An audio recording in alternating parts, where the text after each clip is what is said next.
ជំរាបសួរôngភូមិពុកម៉ែបងប្អូនទាំងអស់គ្នាថ្ងៃនេះខ្ញុំមានអ្វីចង់បកស្រាយទៅកាន់បងប្អូនទាំងអស់គ្នាដែលតែងតែឆាតសួរថតណែរហូតថាតើឧបករណ៍ខឹមមានអក្សរភ្លេងនៅលើខ្ទង់អត់អញ្ចឹងខ្ញុំចង់បញ្ជាក់ទៅកាន់បងប្អូនទាំងអស់គ្នាថាយើងមានដូចគ្នាប៉ុន្តែថ្ងៃនេះផងដែរខ្ញុំចង់លើកយកតែខឹមខ្ទង់8ដើម្បីបកស្រាយជូនបងប្អូននេះព្រោះយើងដឹងថាខឹមវាមានខ្ទង់7ខ្ទង់8និងខ្ទង់10អីអញ្ចឹងណាទៅតាមតម្រូវការរបស់បងប្អូនមួយចំនួនថ្ងៃនេះខ្ញុំចង់លើកយកខឹមខ្ទង់8មកបកស្រាយហើយថាតើតាមជួរខ្សែកហ្នឹងវាមានណោតភ្លេងអីខ្លះជួរខ្សែឯកហ្នឹងវាមានណោតភ្លេងខ្លះនៅលើខ្ទង់នីមួយៗអញ្ចឹងខ្ញុំចង់បង្ហាញបងប្អូនទាំងអស់គ្នាចំពោះខ្សែកសិនចំពោះខ្សែកខ្ទង់8គឺខ្សែទី1ជួរទី1គឺដូដោយសារតែខឹមនេះពុកខ្ញុំក៏រឹតផ្លែ3កន្លះអញ្ចឹងបើយើងធៀបទៅកាន់ព្យ៉ាណូគឺអត់ត្រូវគ្នាអញ្ចឹងខ្ញុំចង់បញ្ជាក់ទៅកាន់បងប្អូនទាំងអស់គ្នាថាការរឹតគឺយើងរឹតទៅតាមកម្មវិធីនៅក្នុង tuner មែនប៉ុន្តែយើងរឹតជាក់ស្ដែងទៅតាមផ្លែវាដែរ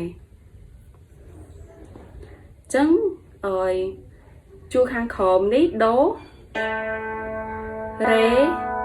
មីហ្វាសូលឡាស៊ីដូប៉ុន្តែជាក់ស្ដែងមែនតើទៅយើងលេងត្រឹមស៊ីឯងដូរ៉េមីហ្វាសូលឡាស៊ីអញ្ចឹងខ្សែកយើងមានត្រឹមស៊ីចាប់ពីជួរខាងក្រោមទៅចំពោះក្រុមខ្សែឯកវិញយើងរាប់ចាប់ពីខ្សែទី2បងប្អូនមានន័យថាយើងចោលមួយខ្ទង់ហើយយើងម្លងមួយខ្ទង់ហើយយើងរាប់ទៅមួយខ្ទង់ខាងលើនេះគឺយើងយកដូរ៉េមីហ្វាសូល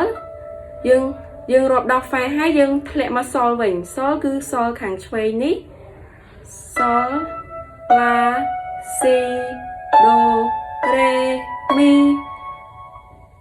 តោះណាបងប្អូនទាំងអស់គ្នាអញ្ចឹងខ្សែកយើងរាប់ចាប់ពីដូរ៉េមីហ្វាសូលឡាស៊ីយើងដឹងថាស៊ីវាមានធ្លាក់មកដូវិញប៉ុន្តែដូហ្នឹងគឺយើងធ្លាក់មកខ្សែឯកវិញយើងអត់រាប់ស៊ីនេះនៅខ្សែកទៅដូឯណាមានន័យថាចាប់ពីស៊ីមកយើងធ្លាក់មកខ្សែឯកដូវិញអញ្ចឹងនៅក្រោមដូគឺស៊ីអញ្ចឹងយើងម្លងស៊ីមួយយើងអាចលេងស៊ីខាងលើក៏បានស៊ីខាងក្រោមក៏បានប៉ុន្តែខ្ញុំចង់ឲ្យបងប្អូនចាំថាយើងមិនបាច់ចាំថាស៊ីខាងក្រោមទេយើងរាប់ម្លងមួយយើងយកដូរ៉េមីហ្វាហើយយើងរាប់សខាងលើទេយើងធ្លាក់មកខាងក្រោមវិញសូលឡាស៊ីដូរ៉េមីអញ្ចឹងតើណាត់បងប្អូនទាំងអស់គ្នាបើសិនជាវាចម្ងល់បងប្អូនអាចឆាប់សួរខ្ញុំបន្ថែមទៀតបានហើយការរឹតនេះផងដែរបើសិនជាយើងរឹតផ្លែ2យើងអាចរឹតត្រង់ស្មើ